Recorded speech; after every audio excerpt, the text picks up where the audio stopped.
now we are going into an election. How has the journey been for you as a new entrant in politics? Yes. Yeah, when we talk of challenges, more so as a woman joining politics, and more so as a young woman coming into limelight of politics, there are many challenges, and they came out so well today. We have challenges to do with the cyberbullying, people trying to bring you down, people try to bring you to talk negative things about you. And I don't think it's Rebecca alone, but most of the women who are coming up, people saying, no, we want a mature woman.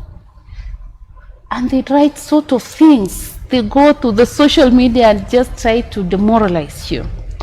It was really clarified, and I was so comfortable with the responses that we got, that there's an act event to cover us on this.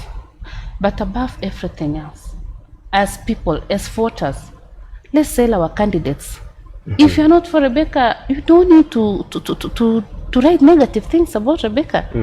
Just sell that other candidates that you want.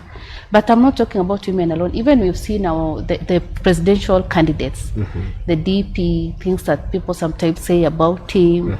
A lot of, this is just competition at the end of the day. Politics about competition. And it's about, again, creating perception. So someone will want to create negative perception about these other candidates so that it can counter the favorite candidate. But I want to say that as much as all this is said and done, at the end of the day, there's that drive. At the end of the day, as a candidate, I know what I want. And people will bring this so that they can deviate, so that Rebecca now will start focusing on this other issue and you forget your main agenda. So this is so normal in politics, though we don't want to normalize cyber crimes. We don't want to normalize that. Action has to be taken. But in politics, this is it. This is the journey. Have you been bullied yourself? Of course, severally.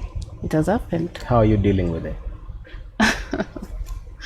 Bullying, if you follow today's discussion, there's that room to even sue someone. There's a room to sue.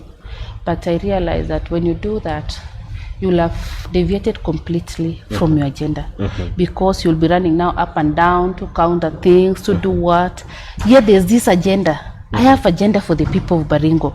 So I chose, sometimes I'm like, let me focus on this one, the main agenda. Let's keep our focus straight. What do we want to do?